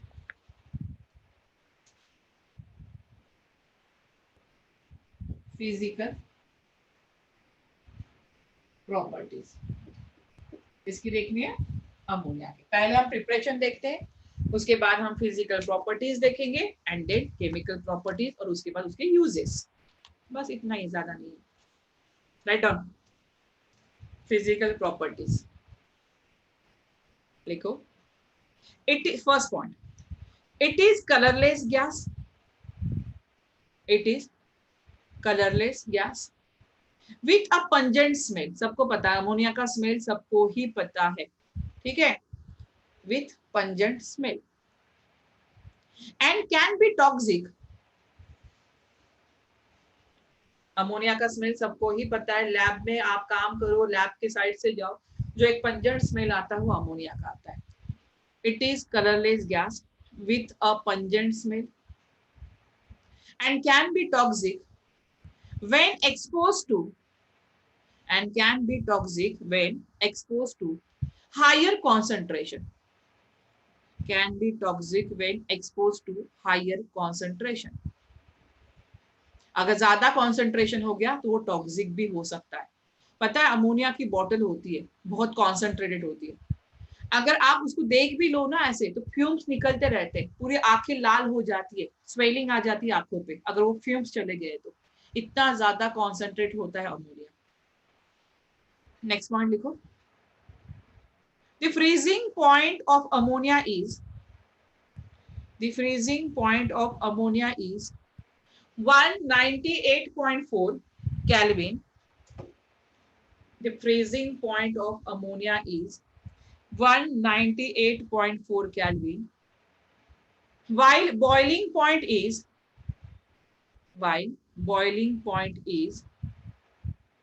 239.7 Kelvin. Next point.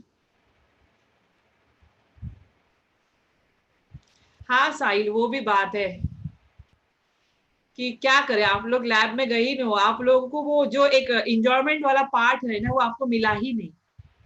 11th-12th में लैब में जाओ, केमिस्ट्री में बहुत सारे प्रैक्टिकल करो, अलग अलग कलर आते हैं, मजा आता है प्रैक्टिकल करने में।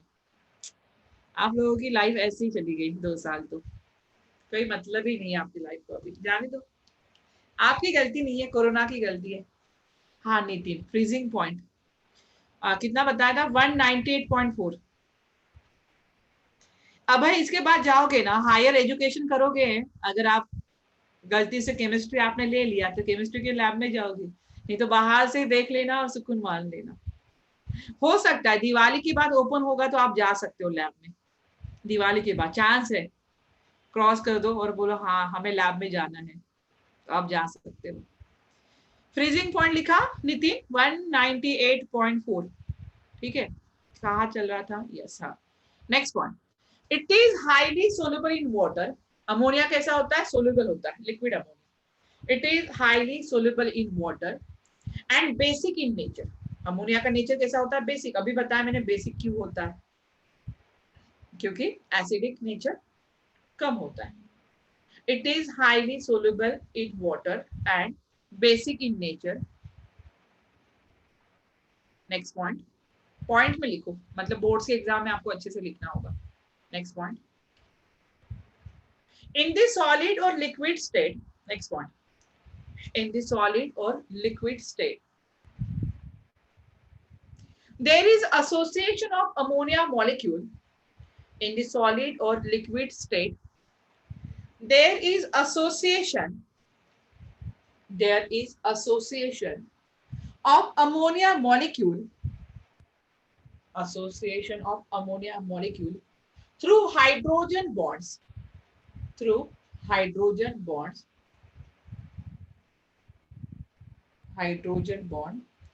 as in the case of water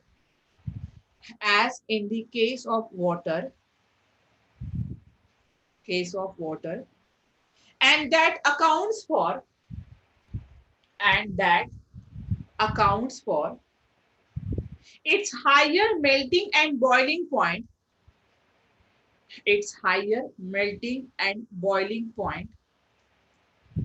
than expected on the basis of its molecular mass.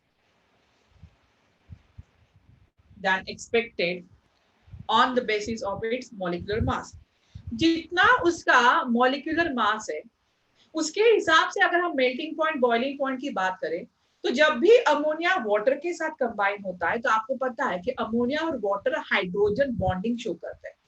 तो हाइड्रोजन बॉन्डिंग की वजह से वो बॉन्ड कैसा होगा, स्ट्रॉन्ग होगा। अगर बॉन्ड स्ट्रॉन्ग है तो मेल्टिंग पॉइंट और बॉइलिंग पॉइंट क्या रहेगा, हमेशा ज्यादा होगा। बॉइलिंग पॉइंट और मेल्टिंग पॉइंट हमेशा ज्यादा होगा। ओके, क्लियर हुआ है? चलो नेक्स्ट जानो chemical properties.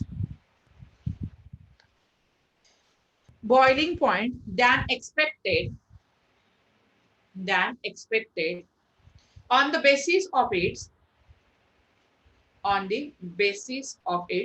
molecular mass okay Alok, चलो नेक्स्ट डालो केमिकल प्रॉपर्टीज।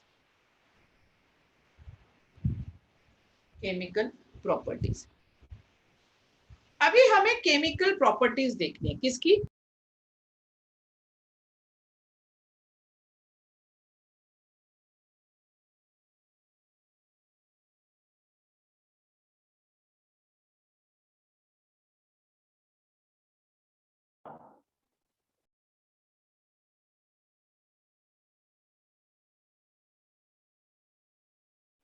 मैम आपका माइक म्यूट है। मैम आप म्यूट हो गए।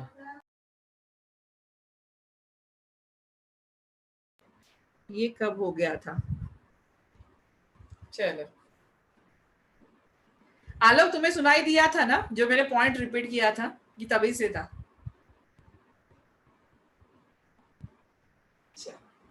Ammonia reacts with oxygen to form N2 and H2O। यहाँ पे 2 रिएक्शन बैलेंस है, ठीक है। अभी यहाँ पे जो सेकेंड रिएक्शन है देखो, NH3 रिएक्ट्स विथ O2। अभी देखो आप बोलोगे मैम इसमें क्या डिफरेंस है, वो तो सेम ही लिख रहे हो, लेकिन यहाँ पे हम कैटलिस्ट ले रहे हैं प्लेटिनम। ये जो रिएक्शन है पहले रिएक्शन विथआउट कैटलिस्ट है, और ये जो रिएक्शन है विथ कैटलिस्ट है। अगर आप विथ कैटलिस्ट रिएक्शन करोगे और यहाँ पे टेम्परेचर होता है केल्विन, ठीक है, तो यहाँ पे रिएक्शन करोगे तो यहाँ पे फॉर्म होता है NO प्लस H2O। यहाँ पे क्या होगा, NO प्लस H2O। मतलब when burn in excess of air it gives N2 plus H2O and it is oxidized to NO। और इसमें ऑक्सीडाइज किसमें हो जाएगा, NO में ऑक्सीडाइज हो जाएगा अगर मैं प्लेटिनम के साथ और कुछ टेम्परेचर प्रोवाइड करती हूँ। दोनों रिएक्शन में डिफरेंस है, नहीं तो आप बोलोगे ये सेम है ये सेम है, बट मैंने कैटलिस्ट नहीं लिया है। अगर कैटलिस्ट नहीं लोगे तो आपका जो रिएक्टेंट प्रोडक्ट है वो क्या हो रहा है, चेंज हो रहा है। ओके, उसके बाद थर्ड रिएक्शन NH3, यहाँ पे मैं बैलेंस रिएक्शन लिख रही हूँ। NH3 reacts with cupric oxide और इसको मैं हीट कर रही हूँ। क्या कर रहे हैं हम, इसको हीट कर रहे हैं। तो जैसे ये रिएक्शन होगी यहाँ पे क्या मिलेगा, यहाँ पे मिलता है कॉपर, ठीक है, प्लस यहाँ पे H2O मिलेगा और यहाँ पे इवोल्यूशन ऑफ नाइट्रोजन गैस होगी। It reduce heated copper oxide to copper.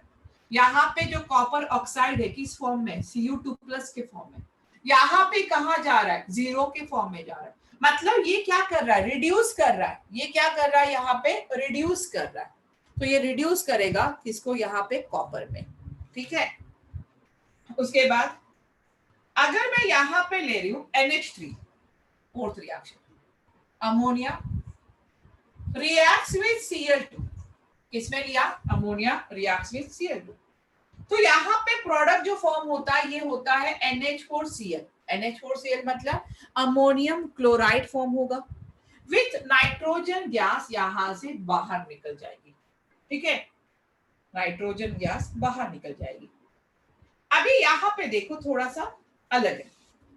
अभी मैंने रिएक्शन की कि NH3 यहाँ पे किसके साथ लिया, मैंने Cl2 के साथ लिया, तो NH4 और Cl फॉर्म हो रहा है।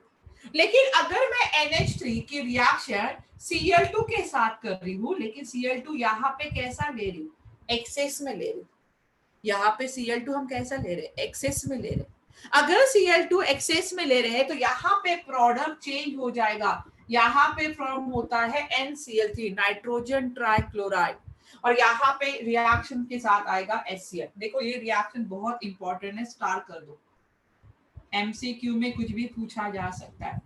एक्सेस में पूछा गया तो NCl3, नॉर्मल रेशो में प्रेजेंट है तो NH4Cl फॉर्म होगा। क्लियर हो रहा है, समझ में आ रहा है। देखो रिएक्शन, ये वाली रिएक्शन ये भी इंपॉर्टेंट है, कैटलिस्ट लिया तो प्रोडक्ट चेंज हो गया, एक्सेस में लिया तब भी प्रोडक्ट चेंज हो गया।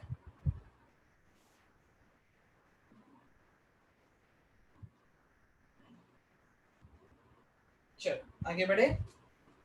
किसके साथ रिएक्शन की हमने, क्लोरीन के साथ। रब कर दो, लिख लिया है सबने। अभी हम रिएक्शन करेंगे I2 के साथ।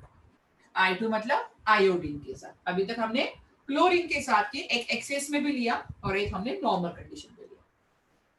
ये क्वेश्चन बहुत बार पूछा गया था, एक्सेस वाला और दोनों याद रखना। अभी with I2 it gives nitrogen try iodide. अगर मैं NH3 को I2 के साथ रिएक्ट करूं तो यहाँ पे फॉर्म होता है नाइट्रोजन ट्राई आयोडाइड, ठीक है। और ये जो nitrogen try iodide ammonia, NH3, इसका फॉर्मूला देखो, NH3 NI3, क्या लिखा मैंने, NH3 NI3, और यहाँ पे HR। कोई भी रिएक्शन बैलेंस नहीं है, सब आपको करना है बैलेंस। आज बिल्कुल घर में जाके रिएक्शन बैलेंस करते बैठो, घर में ही हो, मतलब क्लास खत्म होने के बाद रिएक्शन को बैलेंस करना है। अभी इसका नाम क्या है, देखो NH3 NI3, nitrogen try iodide, nitrogen try iodide ammonia.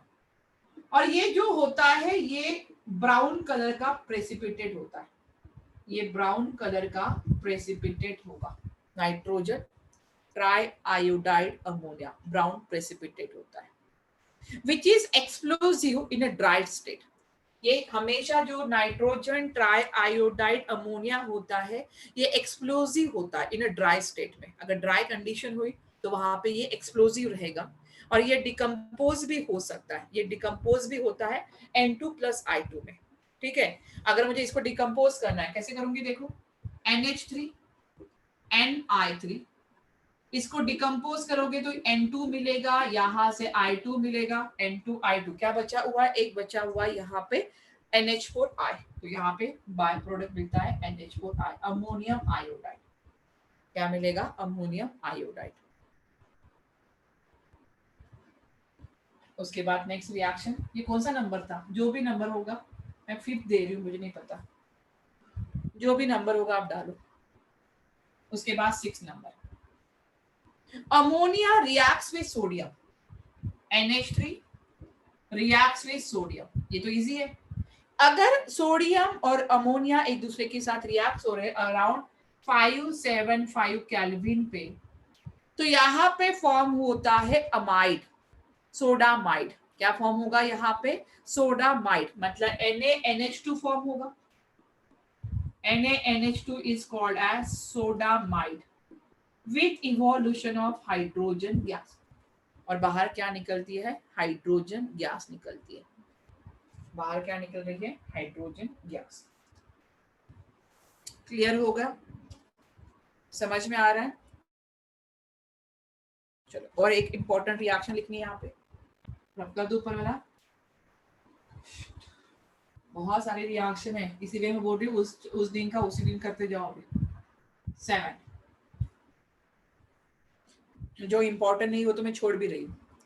अभी देखो अमोनिया है, आप लोगों ने अमोनिया देखा, NH3 कंटेनिंग लोन पेयर होता है। अमोनिया पे क्या होता है? लोन पेयर होता है। तो due to presence of lone pair of electron और nitrogen atom of the ammonia, it is a Lewis acid. मतलब जो NH3 है उसमें जो लोन पेयर है वो क्या रहेगा? लुईस, यहाँ पे बेस रहेगा। ये क्या होगा? लुईस बेस होगा। ठीक है। It donate the electron pair and form a linkage with metal ion. जिसके पास इलेक्ट्रॉन की कमी है, जो इलेक्ट्रॉन डेफिशिएंट है, उसको क्या करेगा? इलेक्ट्रॉन देगा और उसके साथ क्या करेगा? एक लिंकेज फॉर्म करेगा, एक बॉन्ड फॉर्म करेगा। And the formation of such a coordination compound are further used in detection of metal ion. जो कोऑर्डिनेशन कंपाउंड फॉर्म होते हैं वो फर्दर यूज होते हैं डिटेक्शन ऑफ मेटल आयंस के लिए। देखो कैसे, अगर मैं यहाँ पे ले रही हूँ Cu2+, कौन सा मेटल आयन है? कॉपर है यहाँ पे। और आपको पता है कि जो Cu2+ होता है ये कैसे होता है? ब्लू कलर का होगा। जो Cu2+ होता है वो कैसे होता है? ब्लू कलर का। ये रिएक्ट होता है NH3 के साथ। किसके साथ? अमोनिया के साथ। अमोनिया में लोन पेयर है, लोन पेयर कॉपर को दे देगा और कॉपर के साथ कोऑर्डिनेट बॉन्ड फॉर्म करेगा। और यहाँ पे जो कोऑर्डिनेट बॉन्ड फॉर्म करता है, देखो ये कोऑर्डिनेशन कंपाउंड मैंने कहा था ना, वही है। कोऑर्डिनेट बॉन्ड ये फॉर्म करता है Cu NH3/4 और यहाँ पे 2+, यहाँ पे क्या है? 2+।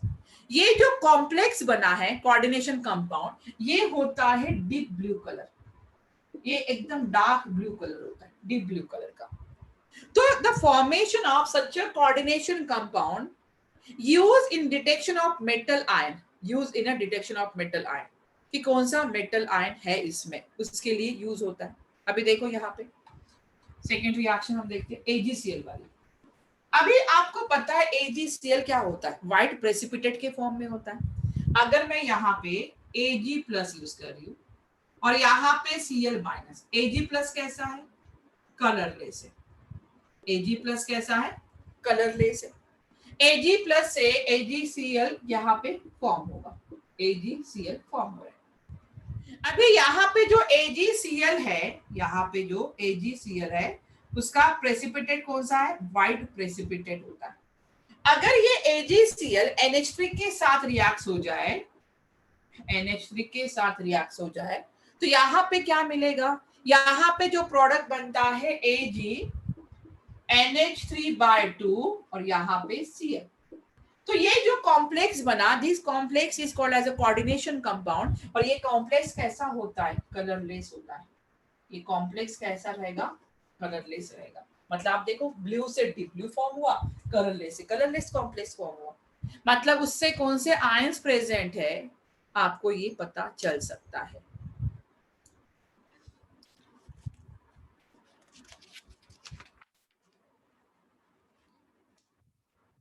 अब एक लास्ट रिएक्शन देख लेते हैं, बस एक लास्ट रिएक्शन और इंपॉर्टेंट रिएक्शन है विथ नेस्लर रिएजेंट। हेडिंग डालो, with Nessler reagent. Nessler reagent क्या होता है ये भी याद रखना। Write down, with Nessler's reagent. Nessler reagent होता है K2HgI4। क्या होगा? K2HgI4 is called as Nessler's reagent। क्या कहा मैंने इसको? This is called as Nessler's reagent, K2HgI4। अगर नेस्लर रिएजेंट की रिएक्शन आप अमोनिया के साथ करो विथ बेसिक कंडीशन, मतलब KOH के साथ, किसके साथ? बेसिक कंडीशन KOH, तो यहाँ पे एक कॉम्प्लेक्स फॉर्म होता है देखो कॉम्प्लेक्स कैसा रहेगा, H2N, पहले क्या लिखा मैंने H2N, उसके बाद यहाँ पे Hg आएगा, उसके बाद O और यहाँ पे Hg, Hg है यहाँ पे H2N HgO Hg, और यहाँ पे होता है iodide. This is called as iodide of Millon's base, इसको कहते हैं iodide of Millon's base, iodide of Millon's base, और उसके साथ Ki प्लस H2O बाहर निकल जाता है। देखो रिएक्शन क्या हो रही है। नेस्लर रिएजेंट क्या होता है, नेस्लर रिएजेंट होता है अल्कलाइन सॉल्यूशन ऑफ, ये क्या होता है Nessler reagent, alkaline solution of, इसलिए मैंने KOH लिया है, alkaline solution of K2HgI4 is called as a Nessler reagent. तो K2HgI4 reacts with ammonia, it gives brown precipitate, यहाँ पे ये क्या होता है, ये हमेशा ब्राउन प्रेसिपिटेट फॉर्म करता है। किसका ब्राउन प्रेसिपिटेट फॉर्म कर रहा है, आयोडाइड ऑफ मिलियंस बेस, इसी को मिलियंस बेस भी कहते हैं, इसी को मिलियंस बेस भी कहते हैं। क्लियर हो रहा है। नेस्लर रिएजेंट क्या होता है, अल्कलाइन सॉल्यूशन ऑफ K2HgI4, लिख के रख दो, Nessler reagent alkaline solution of K2HgI4 is called as a Nessler reagent, is called as Nessler reagent। ये क्या देता है, ब्राउन प्रेसिपिटेट देता है, क्यों देता है, due to formation of Millon's base, due to formation of Millon's base. अभी यूजेस क्या है, ये तो आप कर ही सकते हो यहाँ पे कि अमोनिया नाइट्रेट है, यूरिया है, यूरिया में भी अमोनिया होता है, फॉस्फेट है, अमोनियम फॉस्फेट है, अदर फर्टिलाइजर्स में यूज होता है अमोनिया यहाँ पे, ठीक है। प्रोडक्शन ऑफ नाइट्रिक एसिड, अगर मुझे नाइट्रिक एसिड चाहिए तो मुझे अमोनिया चाहिए, नाइट्रिक एसिड अमोनिया से ही फॉर्म होता है यहाँ पे। जो लिक्विड अमोनिया होता है, liquid ammonia is also use as a refrigerant, refrigerator में होता है ना लिक्विड अमोनिया होता है, कूलिंग एजेंट होता है, हमारे घर में जो फ्रीज है उसमें अमोनिया भरा रहता है एज अ कूलिंग एजेंट। तो हमारा एक बचा हुआ है नाइट्रिक एसिड, कल कंप्लीट करेंगे, ठीक है। आज बहुत सारी रिएक्शन हो गई है, तो आज घर जाके हर रिएक्शन याद करते जाओ, जितनी भी रिएक्शन है बैलेंस करो पहले, और रिएक्शन लिख लिख के देखो तो आपकी रिएक्शन याद हो जाएगी, ठीक है। चलो मिलते हैं कल, बाय एवरीवन, चलो बाय। मैम बोलो, मैम आपने जो बोलना अथर्व। मैम कोई तो चैप्टर थे मैम जिसमें मैम ई नॉट सेल वाला कौन सा चैप्टर था, इनर्ट इलेक्ट्रोकेमिस्ट्री। हाँ मैम, मैम उसमें वैल्यूज नहीं दिए मैम, मतलब जो गिवन वैल्यूज होती है ना क्वेश्चन में सॉल्व करने के लिए, मैम वो हाँ। बुकलेट में नहीं दिए बहुत सारे क्वेश्चंस में। गिवन वैल्यू होती है सॉल्व करने के, वो बुकलेट में नहीं है। नो मैम नहीं दिए, मैंने देखा बाकी के बुक्स में दिए पर उसमें नहीं दिए। कौन सी बुकलेट की बात कर रहा है अथर्व? मैम ट्यूशन की। अच्छा ट्यूशन में नहीं दी है क्या, मैं देखूंगी एक बार, मैंने चेक नहीं किया ट्यूशन का। यस मैम, उसमें मैंने ट्राई किया सॉल्व करने का, वैल्यू नहीं थी इसलिए नहीं हो पा रही थी। ओके ओके ठीक है, तो आप एक कोई और बुक रेफर करो ना, जैसे फिजिकल के लिए आपको ये भी है, अवस्थी करके आती है एन मेरे पास रिफ्रेशर नहीं है इसलिए प्रॉब्लम हो रही है। ओके ओके ठीक है, मैं चेक करती हूँ एक बार, ठीक है। Yes ma'am. क्योंकि वो बुक मैंने कभी देखी नहीं है अभी तक, मैं तो अपना ही सॉल्व करती रहती हूँ इसीलिए। चलो ठीक है, मैं देखती हूँ एक बार, चेक करती हूँ। Okay ma'am. Okay bye.